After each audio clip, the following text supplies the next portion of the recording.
Fidèles téléspectatrices et téléspectateurs, bienvenue dans cette session des nouvelles à la télé du peuple RTNC Goma.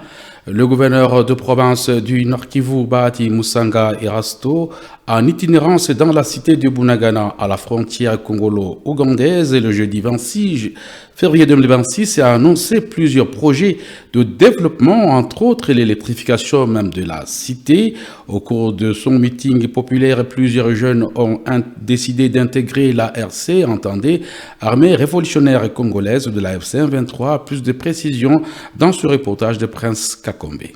Gouverneur de la province du Nord Kivu, Bahati Musanga Erasto a effectué une visite marquante dans la cité frontalière de Bunagana, c'est le 6 février 2026. Cette descente se veut le signal fort d'une transition définitive de la crise sécuritaire vers la reconstruction économique et du développement. Accompagné d'une délégation des hauts rangs, incluant le vice-gouverneur Bahati Shadrach, l'autorité provinciale a été accueillie par l'administrateur du territoire de Rutshuru, Prince Pabuka. Cette étape de Bunagana est la suite d'une série d'échanges entamés en début de semaine à travers les groupements et centres du territoire de Rutshuru, zone stabilisée depuis l'arrivée de la FCM 23 devant une foule immense. Le gouverneur de la province a rappelé le symbole qui représente Bunagana, première entité à avoir retrouvé la stabilité. Pour Bahati Musanga Erasto, la paix retrouvée n'est pas une fin à soi. Pour traduire cette volonté en acte, le chef de l'exécutif provincial a annoncé le lancement et la construction des grands chantiers infrastructurels, notamment la construction des axes routiers Tchanzu-Bunagana et Rutshuru-Bunagana, ainsi que l'électrification imminente de cette cité frontalière.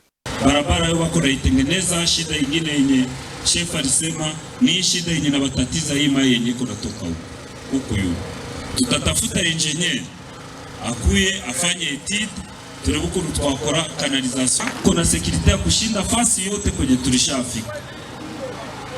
Hii sekirite yenye muko nayo haikujireta ni junjo kwenye tulianzi. Arme yetu njo yenye taacha tunafika fasi yote. Sawa, hii sekirite yenye tuko nayo Bunagana tuifikishe Kisangani, Kinshasa, juu tuifikishe inaomba nguvu. L'engagement du gouverneur a suscité un vif enthousiasme chez les autorités. C'est par exemple l'administrateur du territoire de Rutshuru, Prince Pabuka, qui a tenu à souligner l'efficacité de l'autorité provinciale, décrivant un homme de terrain qui ne laisse pas de place au long discours, mais privilégie les actes concrets. Mheshimiwa Gavana baba wa jimbo la Kivu ya Kaskazini, Mheshimiwa Kamaradi Bahati Musanga Erasto, acha tumpongeze kwa kazi kubwa ambazo amezifanya. Yeye haongee mambo mingi, yeye ni kwa vitendo, na hautamuona sana anakuja anzisha kazi. Anaweza kuja kuingia. Mumepanda hapa kwa barabara kupanda shop, barabara hiki na jengo, lakini mlishaona basi hata siku moja tunasema wapasha habari mkuje na sisi tunafanya publicity na fete? Hapana. Vilalo vimejengwa, kilalo ya Mrompo Kiwanja, kilalo ya Kinyandoni, kilalo ya Kishaka, kilalo ya Mabengi, kilalo ya Rwindi. Hapo Nyahanga kumejengwa vilalo viwili katikati ya 50 metres kwenye raia walikuwa napita na magari katika maji. Pour la population locale, cette visite officielle confirme le retour définitif de l'autorité de l'État et l'ouverture d'une nouvelle ère de prospérité pour toutes les zones libérées. Le vice-gouverneur du Nord Kivu en charge des questions administratives, politiques et juridiques, Willy Manzingarambe, a effectué une visite d'inspection à la mairie de Goma ce vendredi 27 février 2026. Il s'agit donc d'une visite qui s'inscrit dans le cadre de la politique de proximité prônée par la FCM 23. Il a été donc accompagné par Maître Innocent Munyemana. Il est conseiller du gouverneur en charge des questions politiques, administratives et juridiques. Il s'est dit satisfait du travail abattu, suivant le propos du vice-gouverneur Willy Manzingarambe. Ni programu ya gouverneur kuangalia namna gani watumishi wa leta wako ile politiki yetu ya proximite, kuangalia kama meli kinasogelea raia wako wanatumika namna gani, madistrite wako naye. Hata tunakuwaka na maeneo tofauti kwenye ofisi zetu, lakini nakuwaka ni muhimu ufike nitele uangalie namna gani wako wanatumika na madifikulte zenye wako nazo kusudi gouvernement nayo ijitia en position ya kuwasaidia kufikia ile mission ambao wapewa na uongozi. Ndio maana tulifika hapa, tuliongea, walitupitisha ma service tofauti na tuliongea mafikete zenye wako nazo na tukawaambia kuwakumbusha ile vision ya chama na vision ya uongozi wa province ya Nord. No, bako wanafanya kazi yao, lakini mukila uongozi, kila ofisi kwenye utaenda na kuwaka chambre ya amelioration. Tusema bako nafasi wenyewe wanapaswa kuwa ameliore na wako mna madifikulite zenye sisi viongozi wa province tunapaswa nisaidia kusudi wafikie ile mission ambao walipewa na uongozi wa province bila chama. Pia kuangalia namna gani tunaweza kutia ma initiative zenye zitaleta hii mjini wa Goma na waraia wa Goma benefit tamama development. Tunaona kama raia tunaongea juu ya visa yenye iko Goma, tunaongea juu ya ma initiative zenye zinaweza kufanyika kusudi tuone kama tunaweza kuleta nani na presentation. Sasa ni mairie de Goma iko na population ya mingi sana. Ndio tuko na makartier les 18 hapa Kasingiti na Mora, Goma, Saba na zile makartier, kila quartier iko plus ou moins 100,000 personnes ni habitants. Sasa ni watu wa mingi sana. Ni muhimu kwa kuwa tunajikonserte tuone namna gani tunaweza kusaidia mairie. Tumeongea na maire ni kusogelea raia na kukuwe communication yenye iko constant katikati ya mairie na province. Kwenye kunahitajika, kwenye tunapaswa kuintervenir, tuko pale juu ya kusaidiana.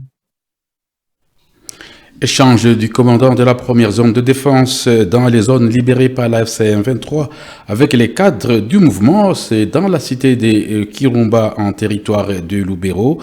Le général de brigade Baudouin Garouye a insisté sur certaines orientations sur le plan sécuritaire, social et de développement. Des précisions dans ce reportage de la cellule des communications du territoire de Lubero rendu par François Tamboué. Mission de travail dans le territoire de Lubero. Le commandant de la première zone de défense de la zone occupée par l'FCM 23, le général Baudouin Garouye, a présidé ce mercredi 25 février à Kirumba une réunion de renforcement des capacités ayant regroupé les cadres de mouvement FCM 23 et les leaders communautaires. Il a exhorté les participants à travailler pour les biens de la population en évitant toutes sortes de tracasseries. Il a axé son message sur des questions liées à la sécurité, au social, au développement du territoire de Lubero. Il a exhorté la population d'abandonner notamment la pêche clandestine, d'éviter des conflits entre éleveurs, agriculteurs dans le groupement de Tama et Itala.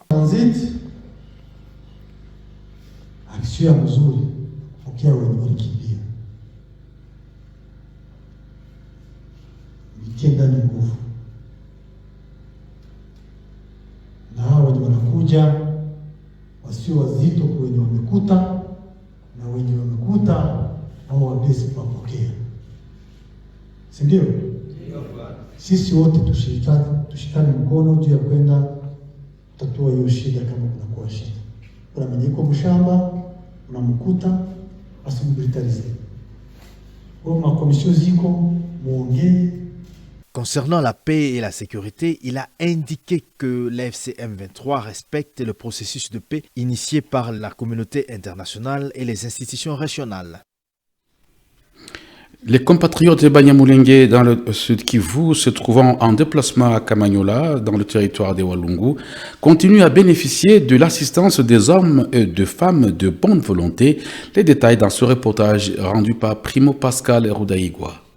La Ligue des femmes de la FCM 23 au Sud Kivu a assisté le jeudi 26 février 2026 les déplacés de la communauté Banyamulenge qui avaient fui les atrocités du régime de Kinshasa à Uvira et dans les hauts plateaux de Fizi et de Minembwe. Cette délégation, conduite par Madame Véronique Anunga, présidente de la Ligue des femmes de l'F-23 au Sud Kivu, n'est pas partie même bredouille.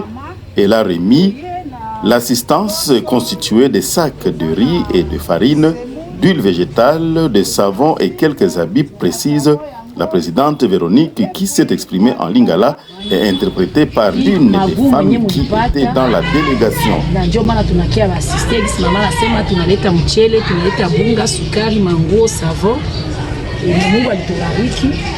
Ile kumalalamiko kulia yenu magumu, hata nasi wakongomani wa ndugu yenu ilifikia jole kidogo tufikia baona, manake msijisumbue, njo vile inakuwaka zani njo mama isikie pale. Mungu awatie tu nguvu kwa yote ambao lisi liko. Le représentant des déplacés n'a pas caché sa satisfaction. Il a remercié au nom de tous les Banyamulenge présents à Kamanyola, la Ligue des femmes de l'F-23 au Sud Kivu, pour ce geste combien louable. Vraiment, hii mnafanya jambo ambalo na hapa rema inatuonyesha kama tuko ndani ya chama, na inatuonyesha kama tuko ndani ya chama.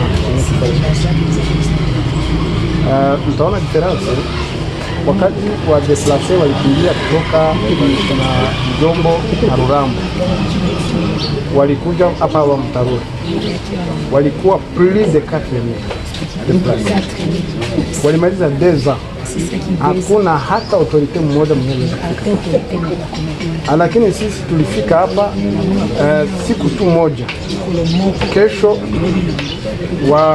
wakubwa wa chama wote wakafika hapa. Leo tunaona fikira zingine za chama mko nafika, na hiyo inaendelea kuonyesha kama kama tuko ndani ya chama yenyewe. Pamoja na hiyo, tunawashukuru kwa hii assistance ambayo mlileta, ni ya mingi. Mwingine naye akileta sawa na hii, mwingine analeta sawa na hii, kichanga watu watapata rasio ya kuenea na watakia.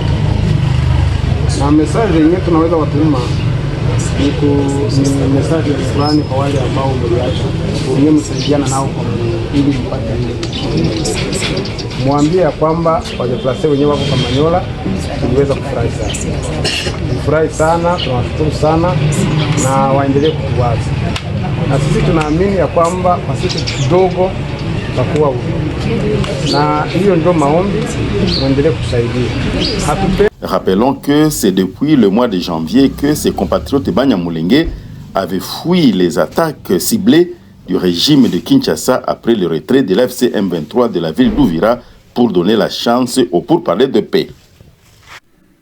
Lutte contre l'entassement désordonné des immondices dans les différentes artères de la ville de Goma, le maire Katembo Ndalini Julien insiste sur le respect du calendrier pour leur évacuation.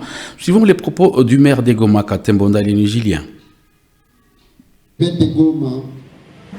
Julien Katembo Ndalini invite la population de Goma, de la commune de Goma et de Karisimbi au respect du calendrier d'évacuation des immondices dans leurs quartiers respectifs, et ceci à suivre l'horaire ci-après. Évacuation des immondices dans la commune de Goma. Lundi, quartier Katindo. Mardi, quartier Hindi. Mercredi, quartier Keshero. Jeudi, quartier Lac-Vert. Vendredi, quartier de Volca, Mapendo et Mikeno. Samedi, travaux communautaires appelés Salongo. Commune de Karisimbi, évacuation des immondices. Lundi, quartier Virunga et Kahembe, Bujovu. Mardi, Murara et Majengo. Mercredi, quartier Mabanga Nord et Mabanga Sud. Jeudi, quartier Katoy et quartier Kasika. Vendredi, quartier Ndosho et quartier Mugunga. Et samedi, travaux communautaires, yenye tunaita communément Salongo. Voilà, c'est par ce rappel du calendrier de l'évacuation des immondices dans la ville de Goma que nous arrivons au terme de cette session de nouvelles. Merci de l'avoir suivi.